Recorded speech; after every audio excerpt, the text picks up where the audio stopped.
कल के अफसोसनाक वाक़े की वजह से कौंसिल इजलास को मुख्तसर रखा गया। कोशिश थी इजलास में वाक़े से मुतालिक गुफ्तगू की जाए। मेयर कराची बोले, जमात इस्लामी के दोस्त तामीरी सियासत पर यकीन नहीं रखते। अपोजिशन वाले सिर्फ तनकीदी सियासत पर यकीन रखते हैं। इल्ज़ाम लगाने से पहले नहीं देखा जाता टाउन किसका, यूसी चेयरमैन किसका। जमात इस्लामी ने इजलास शुरू होने से कबल नारेबाजी की। प्ले कार्ड्स बैनर्स के बजाय कराची की बेहतरी के लिए सियासत करेंगे। मज़ीद उन्होंने क्या कहा, आपको सुनवाते हैं। केएमसी की सिटी काउंसिल का इजलास था और कल का जो बड़ा बदकिस्मत वाक़या उस बच्चे के साथ जो हुआ है उसके हवाले से हमने मुनासिब ये समझा कि जो गुफ्तगू है वो इन इशूज़ के ऊपर की जाए ताकि बहैसियत कानून साज काउंसिल हम इन मामलात को हल कर सके। लेकिन बदकिस्मती के साथ जमात इस्लामी के जो हमारे दोस्त हैं शायद वो तामीरी सियासत पर बिलीव ही नहीं करते, वो सिर्फ तनकीद करते हैं। वो ये नहीं सोचते कि वो यूसी किसकी है, वो टाउन किसका है। सिर्फ और सिर्फ ये इल्ज़ाम तराशी की सियासत करते हुए आज भी बजाय इसके कि वो काउंसिल में गुफ्तगू करते, उन्होंने मेरे आने से पहले, इजलास के स्टार्ट होने से पहले नारेबाजी और हुल्लड़बाजी काउंसिल के अंदर शुरू कर दी और वो काउंसिल के अंदर पहले से ही ये प्ले कार्ड्स और बैनर्स लेकर आए थे। मेरा ये मानना है और मेरी ये गुजारिश है कि बजाय इसके कि हम फोकस इन बैनर्स के ऊपर, प्ले कार्ड्स के ऊपर करें, बेहतर ये होगा कि हम कराची की बेहतरी के लिए अपना अपना किरदार अदा करें। ये जो मुनाफकत है ये नहीं चल सकती, ये जो दोहरा मयार है ये नहीं चल सकता। अगर हम सब इस शहर की आवाम के साथ सिंसेयर हैं और खुलूस के साथ काम करना चाहते तो हम सबको मिलकर बैठकर काम करने की ज़रूरत है। तामीरी गुफ्तगू करें और तनकीद से बाहर।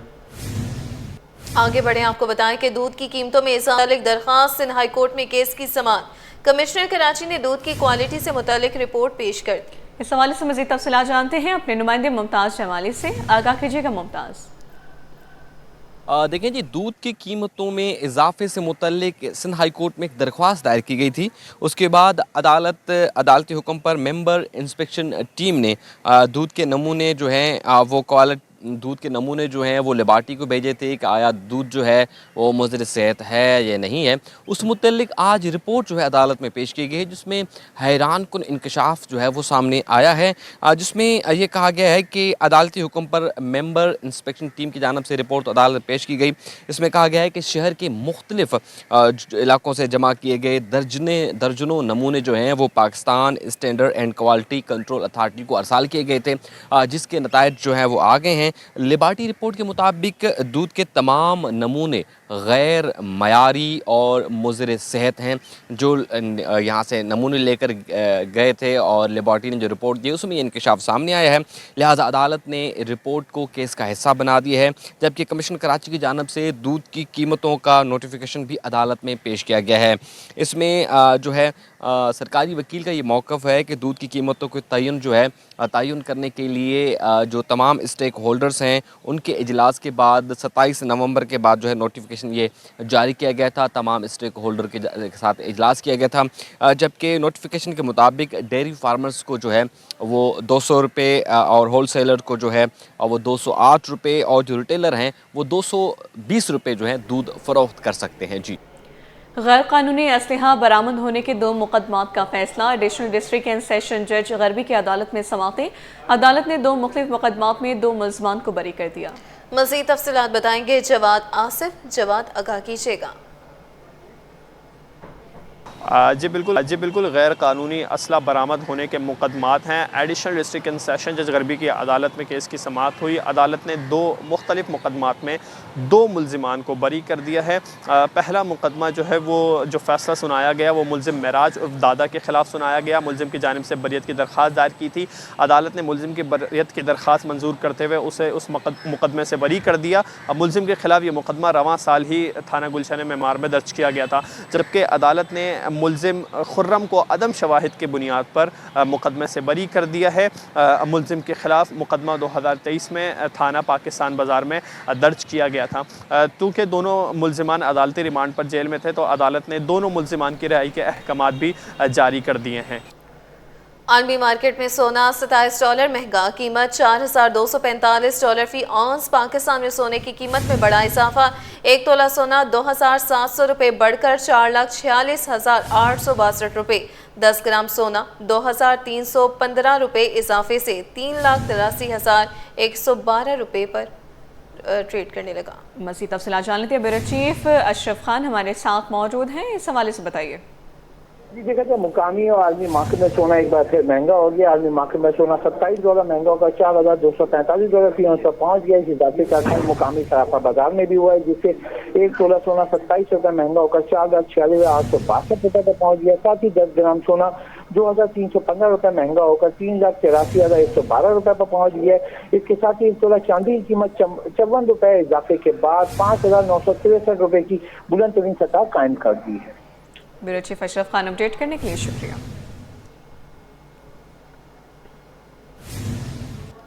पेट्रोलियम मसनूआत की कीमतों में मामूली कमी ऑनलाइन बाइक राइडर्स को रिलीफ ना दे सकी। राइडर्स का कहना है कि बढ़ती महंगाई के बायस अखराजात पूरे करना मुश्किल हो गया है। कीमतों में ये कमी ऊंट के मुंह में ज़ीरे के बराबर है। मजीद जानते हैं बसीम इफ्तिखार से। आज बिल्कुल ऑनलाइन बाइक राइडर्स की मोटरसाइकिल का पहिया चलता है तभी उनके घर का चूल्हा जलता है, और ये उसी वक्त मुमकिन होता है जब इनकी मोटरसाइकिलों में पेट्रोल हो। और पेट्रोल की मद में जो ऑनलाइन बाइक राइडर्स हैं वो बड़े परेशान नज़र आते हैं, क्योंकि उनके अखराजात जो हैं वो बढ़ जाते हैं जब पेट्रोल महंगा होता है। इस वक्त हुकूमत की जानिब से पेट्रोल ₹2 सस्ता किया गया है। यहाँ पे हम देख रहे हैं कि बड़ी तादाद में ऑनलाइन बाइक राइडर्स मौजूद हैं। जानते हैं ₹2 सस्ते से तो कोई ख़ास फ़र्क नहीं पड़ता। जब बढ़ता है तो आपको पता है 10-10 रुपये, 12-15 रुपये बढ़ता है, तो कम से कम 10-12 रुपये, 10 रुपये तक तो कम होना चाहिए। अच्छा, पहले आप कितने डलवाते थे? पेट्रोलियम मसनूआत की मद में आपके अखराजात कितने बढ़ गए? क्योंकि जाहिर बात है कि आपकी जो आमदनी का बड़ा हिस्सा पेट्रोलियम मसनूआत के ईंधन की नज़र होता है। क्या कहेंगे कि क्या रिलीफ चाहते हैं आप हुकूमत से? हम चाहते हैं पेट्रोल जो है वो रेट कम हो जाए। तो पेट्रोल तो बहुत ज़्यादा है, तो एवरेज मतलब अगर निकालें तो हम जो 1000-1500 रुपये, 1200 रुपये कमाते हैं डेली का, तो उसमें हमारा 400 तकरीबन 1.5-2 लीटर तो पेट्रोल चला जाता है। तो महंगा होने की वजह से हमें बचत कम होती है।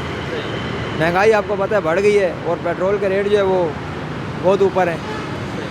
जी बिल्कुल, पेट्रोल के रेट बहुत ज़्यादा है, महंगाई बढ़ चुकी है, और ₹2 जो कम किया गया है ये कोई खातिर ख्वाह कमी नहीं है जिससे इनको रिलीफ मिल सके। इनका कहना है कि कम से कम ₹10 फ़ी लीटर तक पेट्रोल मसनूआत की कीमतों में कमी की जाती तो किसी हद तक इनको रिलीफ मिलता, और इनका मुतालबा है कि पेट्रोल मसनूआत की कीमतों पर नज़रसानी करते हुए मज़ीद उसको सस्ता किया जाए। जी। All Pakistan oil tankers association ने पेट्रोलियम मसनूआत की कीमतों में मजीद कमी का मुतालबा कर दिया। Senior vice chairman Khanzada Khan Mehsud का कहना है कि ऑयल टैंकर्स के किरायों में कमी का फैसला ओगरा करता है और कीमतों में कमी के बाद किरायों में भी कमी सामने आएगी। काविश में से तफसीलात जान लेते हैं। जी काविश। जी बिल्कुल, देखिए वफाकी हुकूमत ने आवाम को रिलीफ दिया है। पेट्रोलियम मसनूआत की कीमतों में कमी की गई है। पेट्रोल ₹2 जबकि डीजल की कीमत में ₹4 की कमी देखी गई है। इस हवाले से देख रहे हैं कि जो ट्रांसपोर्ट सेक्टर है उसने इस फैसले पर अपना रद्द-ए-अमल दिया है। गुड्स ट्रांसपोर्टर्स का भी मौकिफ आया है, ऑयल ट्रांसपोर्टर्स का क्या इस पर मौकिफ है? मेरे साथ senior vice chairman Khanzada Khan Mehsud मौजूद है, उनसे जानते हैं। खानजादा साहब बताइएगा, पेट्रोलियम मसनूआत की कीमतें कम हुई है, आपके सेक्टर पर कितना इम्पैक्ट पड़ेगा? बहुत बहुत शुक्रिया आपका और आपके चैनल का शुक्रिया। देखो, अगर पेट्रोल और डीजल का रेट कम पड़ता है तो ऐसे ही ट्रांसपोर्ट को भी होना चाहिए कि वो भी अपना रेट कम लेकर आए ताकि उससे पब्लिक फायदा उठा सके। हमारे जो किराए हैं हमारे डायरेक्ट ओगरा के साथ होते हैं, और ओगरा जैसे हमारे डीजल के कीमत कम होते हैं वो खुद किराए कम कर लेते हैं। अगर बढ़ता है तो वो उसी मुनासिब से वो किराए बढ़ा देते हैं। अब इस चीज पे तो मैं नहीं जाऊंगा, क्योंकि डीजल के साथ सिर्फ किराए 2-4 हज़ार की बात नहीं होती है। उसके साथ डीजल के साथ टायर जुड़ा रहता है, उसके साथ पार्ट्स जुड़ा रहता है, उसके साथ खुराक जो होते हैं, खाने पीने के अशिया जो होते हैं वो भी जुड़ा रहते हैं। लेकिन हम यहाँ पे एक छोटे वो कर लेते हैं कि भाई ₹4 लीटर कम हुआ तो इसके कितने होना, 2-4 हज़ार 6 हज़ार कम हो जाता है, फिर 2-4 हज़ार बढ़ जाते हैं। तो अभी हमारा जो है, मैंने आपको बता दिया कि भाई हमारा जो सिस्टम है ओगरा वाले खुद कम कर लेते हैं, और हम कम के यानी किराए पर कम माल वो जाते हैं। अगर बढ़ते हैं तो बढ़ यानी रेट बढ़ाकर चलते हैं। लेकिन मैं यहाँ पर एक दरख्वास्त करूंगा, खासकर पब्लिक जो ट्रांसपोर्ट है, जो बसें हैं, जो मिनी बसें हैं, जो बाकी ट्रांसपोर्ट है, अगर उनके डीजल का रेट कम होता है तो उनको भी मैं दरख्वास्त करता हूँ कि अपने किराए कम करें ताकि इसका फायदा पब्लिक तक पहुँच सके। बहुत अच्छी बात है। जो ऑयल ट्रांसपोर्टर्स हैं उनका ताल्लुक ओगरा के साथ होता है, और जो फेयर के चार्जेस हैं वही मुकर्रर करता है, उसका इम्प्लीमेंट तमाम सेक्टर पर लागू होता है। उन्होंने ये मुतालबा किया है दीगर ट्रांसपोर्टर से भी कि जो पेट्रोलियम मसनूआत की कीमतों में हालिया कमी हुई है उसका रिलीफ आवाम तक मुंतकिल किया जाए। जी, अंजुमन असातिज़ा ने ICCBS को जामिया कराची से अलहदा करने के मुजवज़ा बिल पर गहरी तशवीश का इज़हार किया है। असातिज़ा का कहना है कि ICCBS को अलग करने से जामिया की तालीमी और तहकीकी सरगर्मियों को शदीद नुकसान पहुँचेगा। मज़ीद जानते हैं सैयद ज़ुबैर राशिद से। बिल्कुल जी, देखिए इस वक्त हम मौजूद हैं कराची यूनिवर्सिटी में और जामिया कराची से ICCBS को अलहदा करने की बातें हो रही हैं, जिसके हवाले से अंजुमन असातिज़ा जो है इज़हार तशवीश में मुब्तला है और यकीनन तौर पर ICCBS को ये जो बिल है इससे मुतल्लिक तमाम तर बातों को मुस्तरद करती हुई हमें दिखाई दे रही है। इनसे आपकी बात भी कराते हैं। मुझे बताइए, ICCBS से जामिया कराची है और जामिया कराची से ICCBS है, क्या कहेंगे? जी बिल्कुल, देखें जो आज का ये चल रहा है कि देखें यूनिवर्सिटी का बुनियादी मकसद तदरीस के साथ साथ तहकीकी इदारा भी होता है, और अगर आप तहकीकी इदारे को अलग कर देंगे तो उसकी वजह से यूनिवर्सिटी को बहुत इम्पैक्ट होता है। जहाँ तक ये वाला मैटर है कि इसको अलग किया जाए, देखें ये ऐसा हो नहीं सकता, क्योंकि ये कराची यूनिवर्सिटी के ही मामलात को देख रही होती है। क्योंकि चंद लोग जो हमारा मुतालबा ये है कि देखिए जो चंद आमतौर पर डोनर के नाम से जो आमतौर पर इसको ये उस पर इम्पैक्ट कर उसको ग्रैब करने की कोशिश की जा रही है, इसको हम मुस्तरद करते हैं, क्योंकि ये तो फिर एक सिलसिला शुरू हो जाएगा। बिल्कुल पहले यहाँ पे IBA को अलग किया गया, उसके बाद हम लोग देखें ये सारी चीज़ें, ये सिलसिला चल जाएगा। और ख़ास तौर पे डोनर से हम ये कहते हैं, देखें एक बड़ा हमारा फार्मूला होता है, आप डोनर बने, ओनर ना बने। आप जो है ना उसको ओन करें, ओन का मुराद है कि आप इसकी फलाह बहबूद के लिए करें, लेकिन बिल्कुल अलग करने से देखें इसमें किसी को भी फ़ायदा नहीं है, ना यूनिवर्सिटी को, ना ख़ास तौर पर जो नुमाइंदे और ख़ास तौर पर कराची शहर जैसे दायरा जहाँ पे थोड़े मसाइल होते हैं, तो हम तो इस चीज़ को मुकम्मल और मुस्तरद करते हैं। और हम कहाँ ठीक है, इस पर बात हो सकती है, अगर इसमें कोई प्रॉब्लम है तो उस पर बैठ के बात की जाए, उसमें जो भी मैटर को हल किया जा सकता है, लेकिन सिर्फ ये कि कुछ वजूहात की बिना पे ऐसे किया जाए, ऐसा नहीं हो सकता। हाँ, तमाम स्टेक होल्डर जो हैं उसके स्टेक होल्डर देख के, किसी भी जामियात के इदारे के 3 बड़े बड़े स्टेक होल्डर होते हैं, जिसमें सबसे पहले तालिब इल्म है, फिर ये रिसर्च और तहकीकी असातिज़ा कराम है, उसके बाद हम लोग देखें इंतज़ामिया। जब तक ये तमाम स्टेक होल्डर नहीं होंगे उसकी मुशावरत से आप कर सकते हैं तमाम चीज़ों का। टेबल टॉक बहुत ज़रूरी है, ऐसी फैसला नहीं देना चाहिए। और अंजुमन असातिज़ा जो है उनका ये कहना है कि ICCBS कराची यूनिवर्सिटी का एक हिस्सा है और यही हिस्सा जो है आगे भी रहेगा। जी, खबर आपको दें कि FBR की टैक्स वसूली रिपोर्ट जारी। नवंबर 2025 में टैक्स वसूली 3% इजाफे के साथ 878 अरब रुपए। नवंबर 2024 में टैक्स वसूली 852 अरब रुपए रही थी। रवा माली साल 5 माह में टैक्स वसूली 4716 अरब रुपए रिकॉर्ड की गई। इस हवाले से तफसीलात जान लेते हैं ब्यूरो चीफ अशरफ खान से, अपडेट कीजिएगा। जी, देखा जाए FBI की टैक्स वसूली की रिपोर्ट आ गई, जिसमें नवंबर 25 में टैक्स वसूली सालाना बुनियाद पर 3% इजाफे से 878 अरब रुपए रही है, जबकि नवंबर 24 में टैक्स वसूली 852 अरब रुपए रही थी। नवंबर 25 का टैक्स वसूली का हदफ 1034 अरब रुपए था, जो हदफ से 156 अरब रुपए कम रहा है। रिपोर्ट में ये भी बताया गया कि रवा माली साल 5 माह में यानी जुलाई से नवंबर के दौरान टैक्स वसूली 4716 अरब रुपए रही है, जो कि गुज़िश्ता माली साल इसी मुद्दत में टैक्स वसूली 4296 अरब रुपए रही थी। और रिपोर्ट में बताया गया कि रवा माली साल 5 माह में टैक्स वसूली का हदफ 5143 अरब रुपए था और रवा माली साल 5 माह में टैक्स वसूली हदफ से 428 अरब रुपए कम रही है। टैक्स माहिरीन का कहना है कि जो FBR को वो उन टैक्स नादहिंदान को पकड़ना होगा जो टैक्स नेट से बाहर है, ताकि टैक्स नेट भी बढ़े और टैक्स वसूली में भी इजाफा हो। Bureau chief Ashraf Khan update करें, आपका शुक्रिया।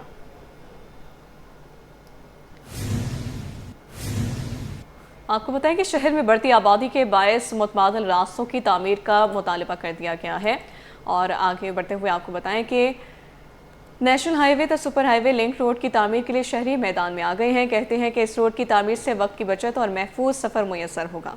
इस हवाले से मज़ीद बताएंगे रिजवान अहमद। रिजवान बताइएगा। जी बिल्कुल, शहर कायद में जो आबादी में इजाफा होता जा रहा है, रास्तों की तंगी जो है वो शहरियों को ये मसाइल दरपेश हैं और मुतबादिल रास्तों के हवाले से जो है वो मुतालबात ज़ोर पकड़ते जा रहे हैं। इस वक्त मैं मौजूद हूँ मॉडल कॉलोनी में और मॉडल कॉलोनी का ये वो रोड है जो कि एक मुतबादिल बेहतरीन रोड के तौर पर सामने लाया जा सकता है। लाखों की आबादी को इससे फ़ायदा हो सकता है, जो कि नेशनल हाईवे से इसका आगाज़ होता है और सुपर हाईवे पर जाकर ये इख्तिताम पजीर होता है।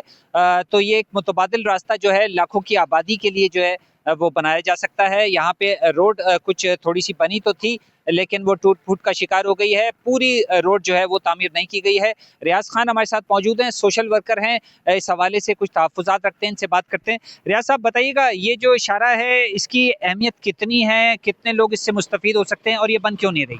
मॉडल कॉलोनी का ये बड़ा दरीना मसला है। अगर मॉडल कॉलोनी के ये रोड बन जाए तो हमारा बहुत मसले मसाइल हल हो जाएंगे कि एम्बुलेंस आना, एम्बुलेंस से जाना, फायर ब्रिगेड, स्कूल की गाड़ियां वगैरह वगैरह, और यहाँ की जो आवाम है इसको बड़ा रिलीफ मिलेगा। मलिर कैंट की आवाम निकलेगी, सीधी इसी रोड को यूज़ करेगी और लिंक रोड पे पहुँच जाएगी।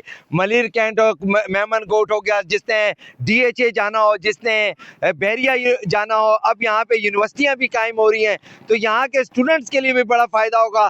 तो इस रोड बताइएगा मुझे कि ये तो 25 किलोमीटर तवील शारा तकरीबन बताई जाती है, इसमें कितनी आबादियां हैं और अगर ये रोड बन जाता है तो कितने लाख अफराद जो है वो इससे यौमिया बुनियाद पर मुस्तफीद हो सकेंगे? मैं समझता हूँ कि कम से कम इस रोड पे अभी भी आप देख रहे हैं कि कितनी आमदरफ्तें आने जाने की, क्योंकि कई स्कूल, कई मदरसे यहाँ पे हैं, तो इससे कम से कम जो है 10 लाख लोग जो है ना फ़ायदा ले सकेंगे। और अब्दुल्ला मुराद साहब भी हमारे यही मेमन गोट के हैं, उनको भी कोई प्रॉब्लम नहीं होगी, वो भी यहीं से ये लिंक रोड लेंगे और सीधे अपना असेंबली हॉल या जहाँ जहाँ पहुँचना होगा वो पहुँच जाएंगे। बिल्कुल कहा यह जा रहा है कि ये लिंक रोड इंतहाई अहमियत का हामिल है।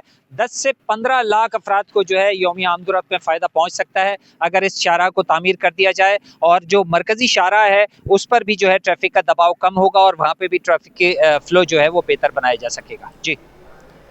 महकमे में बड़े तकर्रुर तबादले, Mohammad Ramzan senior data processing officer अमल दरामद विंग में तय्युनात। सानी जाहिर जूनियर क्लर्क महकमा खजाना में तय्युनात। सीनियर क्लर्क राव शान सरवर की 15 रोज़ा छुट्टी मंसूर। जामियात और बोर्ड के इरफान हुसैन खान की तय्युनाती का नोटिफिकेशन मंसूख। इरफान हुसैन सीनियर क्लर्क तरक्की और मनसूबाबंदी में तय्युनात। पब्लिक हेल्थ इंजीनियरिंग के अमानुल्लाह की 21 रोज़ा छुट्टी मंसूर, नोटिफिकेशन जारी। इस हवाले से मजीद बात कर लेते हैं। आज़ाद नूरिया हमारे साथ मौजूद हैं। जी आज़ाद, आगाह कीजिए।